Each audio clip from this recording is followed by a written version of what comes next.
So, what is a difficult conversation? If we look in any workplace, difficult conversations are just lurking, they're waiting to be had. Difficult conversations aren't always massive or dramatic showdowns. Very often, they're much more functional or operational, everyday occurrences where the stakes just feel to be really high. I also remember as a junior manager having to do in the very early days, doing my first few disciplinaries. And I'm not kidding, my knees were knocking. I was more worried about it and frightened of it than the actual person that I was actually going to have to talk to. So, the Chartered Management Institute, the CMI, they carried out some research and they actually compiled the top 10 most difficult conversations that people have. According to the research by the Chartered Management Institute, the top three all came in pretty equally, actually. And top of the list was pay.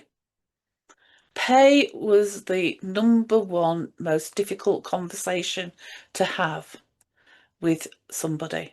Talking about salary, pay scales, or asking for a rise.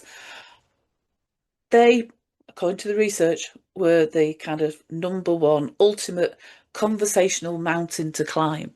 And that was closely followed then by inappropriate behaviour in the workplace and addressing the colleague who perhaps interrupts constantly, boundaries being crossed, conduct that violates team values, etc. That was number two, and poor performance, giving feedback on poor performance. And for leaders, this was a really massive hurdle, according to the research.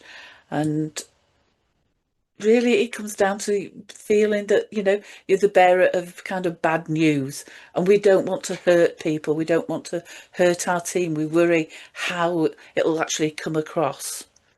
So going on what the research has kind of found, so why do you think these three, pay, behaviour, poor performance, feel so intensely high stake difficult conversations?